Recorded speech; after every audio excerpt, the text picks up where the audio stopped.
Bienvenue dans l'Africa Newsroom, cette semaine consacrée à la place de la femme dans nos sociétés. Le dossier du jour, le rôle de la femme dans la recherche scientifique. Et au sommaire également de cette émission, en Côte d'Ivoire, les plaidoiries ont commencé ce lundi dans le procès en assises de l'ancienne première dame ivoirienne Simone Gbagbo et de ses 82 co-accusés. Et bilan des 100 jours de gouvernance de Michel Kafando à la tête du Burkina Faso. En troisième partie économique focus sur l'Algérie qui entend réduire ses importations et sur le Maroc dont les prévisions économiques semblent être bonnes pour 2015. Et ils sont avec nous pour en parler tout au long de cette émission. Nos éditorialistes Malik Hacher. Malik, bienvenue. Bonsoir Amira, bonsoir à tous les téléspectateurs. Daouda Tal. Daouda, merci d'être avec nous. Merci Amira et bonsoir à tout le monde. Et Jean-Marie Bitomo. Jean-Marie, bienvenue. Bonsoir Amira, bonsoir à nos téléspectateurs. Et tout de suite, c'est l'info du jour.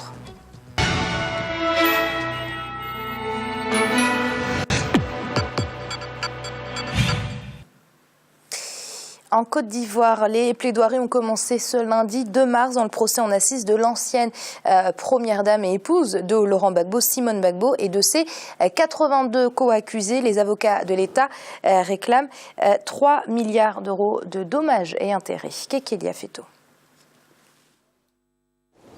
Début des plaidoiries ce lundi 2 mars en Côte d'Ivoire dans le procès en assises de Simone Gbagbo, l'ex-première dame, et de ses 82 co-accusés. Ils sont jugés par la cour d'assises d'Abidjan pour complot et atteinte à la sûreté de l'État dans la crise post-électorale de 2010-2011. Après une longue énumération des noms des accusés et des peines encourues, les avocats de l'État ivoirien ont réclamé 2000 milliards de francs CFA de dommages et intérêts. Ces accusés avec leur bande ont fait de nombreux dégâts en Côte d'Ivoire. Le patrimoine de l'État a été complètement saccagé. Il y a eu beaucoup de victimes. Donc nous demandons un dédommagement suffisant pour permettre à l'État de Côte d'Ivoire de satisfaire les victimes. Une décision dénoncée par la défense qui considère que les avocats de l'État n'ont pas su apporter plus de preuves que ce que contient le renvoi d'accusation. Pour moi, ce n'est pas une plaidoirie.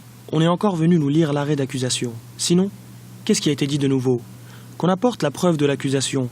Peut-être que le parquet général fera autrement, mais jusqu'aujourd'hui, je ne suis pas encore convaincu. Ce mardi 3 mars, le procès se poursuit par les plaidoiries du parquet général avant celle de la défense.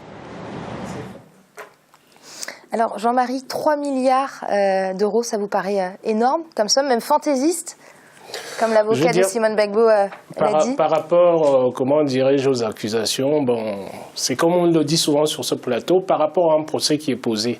Quelles sont les charges que vous avez en face? Ces charges-là, si vous voulez, vous avez vous avez un code civil, un code pénal qui est dans chaque État. Mais maintenant, pouvoir juger, je ne connais pas le dossier, le fond du dossier, à savoir, on demande 3 milliards, est-ce que les accusés sont-ils capables de pouvoir payer, cette somme? On n'en sait rien. Mais maintenant, les charges qui sont adressées, aux accusés, sont-elles avérées ou pas?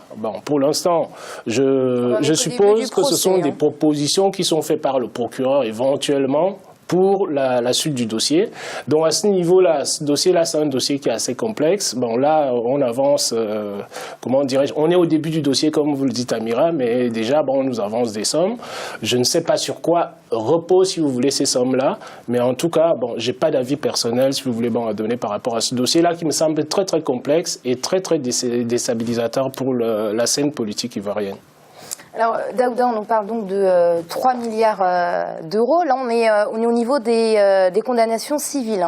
C'est donc l'avocat de l'État qui s'est constitué partie civile qui a demandé cette peine. On ira aux peines pénales un peu plus tard dans le procès. Et l'avocat donc de l'État demandait à ce que ces 3 milliards d'euros soient payés solidairement par l'ensemble des accusés, ce qui serait une absurdité selon l'avocat de la défense.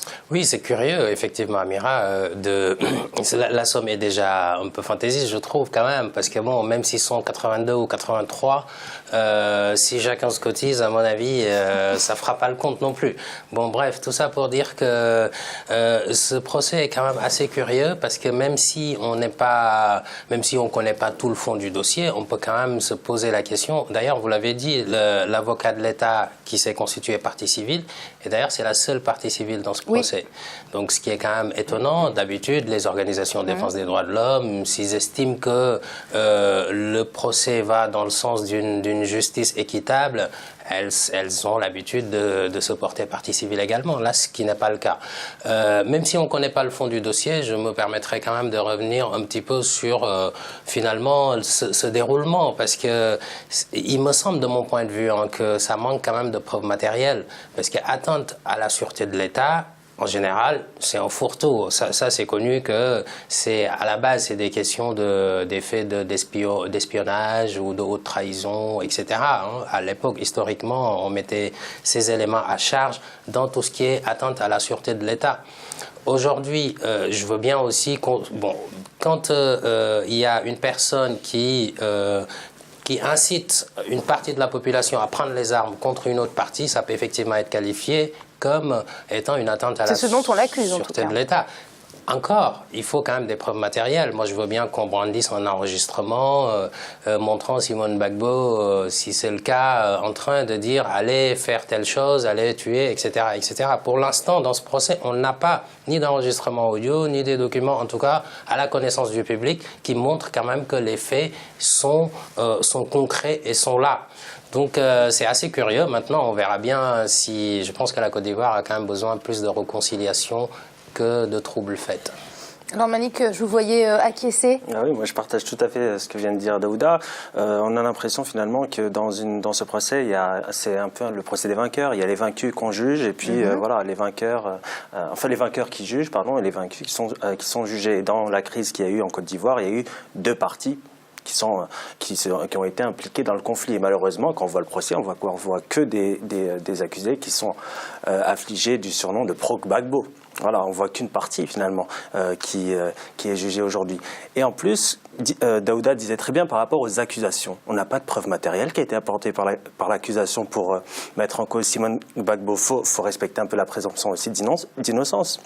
Et là, ça n'a pas été le cas. On n'a même pas d'éléments pour savoir quelle est la place de Simone Gbagbo dans la hiérarchie militaire. On l'accuse d'avoir constitué des bandes armées. Il faudrait savoir quels sont les éléments qu'on apporte pour l'accuser d'un tel motif. C'est un procès qui est quand même qui paraît assez sombre, et les tenants et les aboutissants sont pas très clairs. Alors, Jean-Marie, Malik parlait de justice des vainqueurs. Alors, on a d'un côté Laurent Gbagbo qui est à la CPI. On regrette que Laurent Gbagbo ne soit pas jugé en Côte d'Ivoire. Et puis Simone Gbagbo qui est jugée en Côte d'Ivoire. Là, on reproche un peu qu'il y ait une justice des vainqueurs. Du coup, on ne sait pas trop. C'est à qui de juger? À la Cour pénale internationale ou à la Côte d'Ivoire? Parce que quoi qu'il arrive, il y aura toujours des critiques. En tout cas, la Côte d'Ivoire, c'est un État souverain. La Côte d'Ivoire est tout à fait libre de pouvoir juger, comment on dirait, ses citoyens, comme il le veut. D'ailleurs, la Côte d'Ivoire refuse de livrer Simone Gbagbo. Exactement. Donc, à ce niveau-là, c'est peut-être parce que, vous voyez, la CPI, si vous voulez, n'a pas une très très bonne presse en Afrique aussi, puisque les Africains disent à chaque fois que ce ne sont que les Africains qui sont présents, si vous voulez, au niveau de la CPI. Donc, c'est un tribunal qui est relativement récent, et quand on regarde quand même l'histoire, on se rend compte que, la plupart, comment dire, des accusés, ce sont des ressortissants, si vous voulez, du continent africain.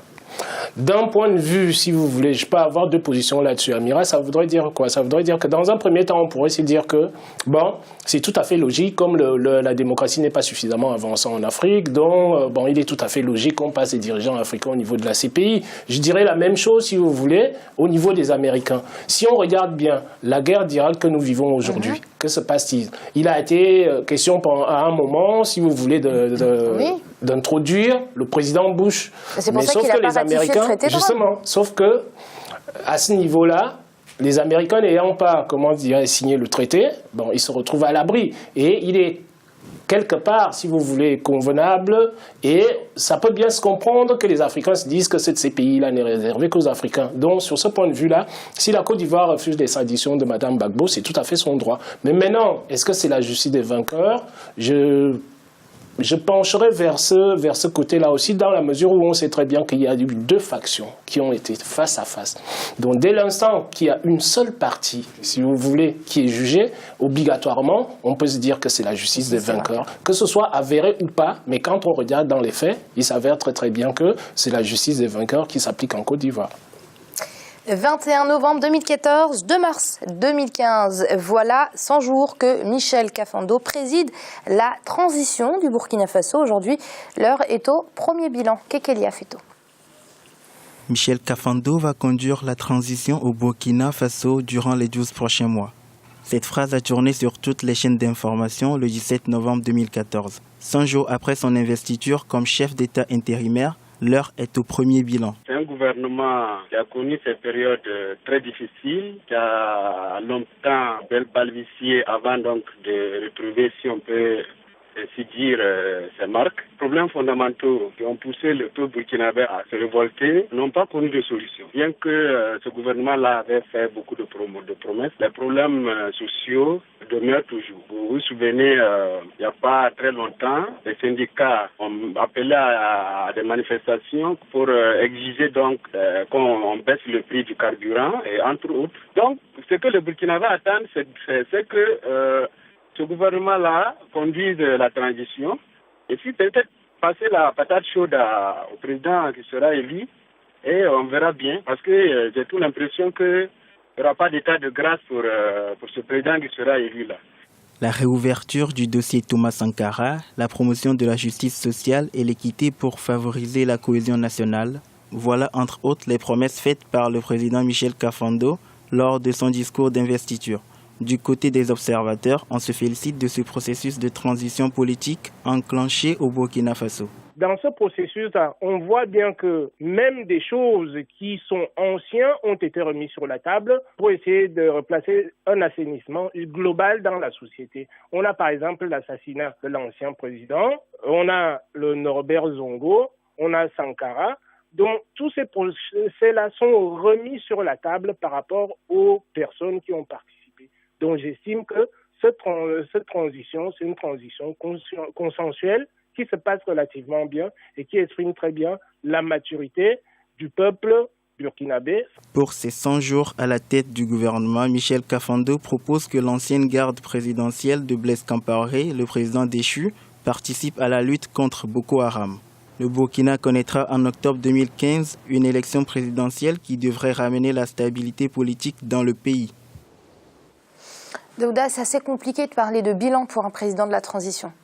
Oui, tout à fait, c'est assez compliqué de parler de bilan, surtout en 100 jours.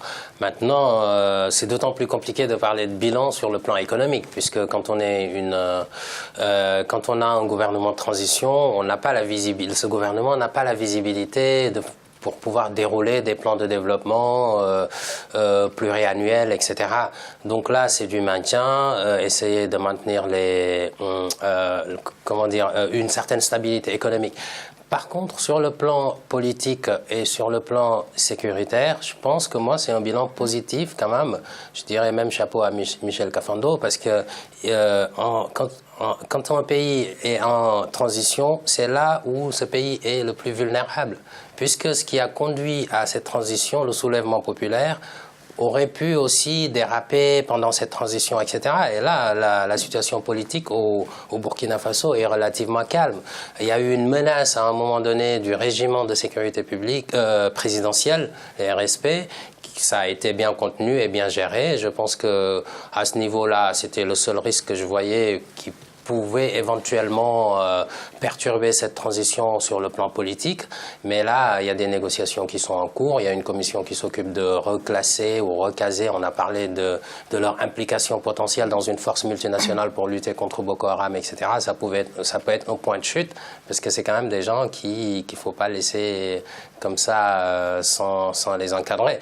Donc moi, je dirais, pour terminer, que c'est vraiment un bilan positif jusqu'ici, en tout cas, et pourvu que ça continue jusqu'à une bonne transition.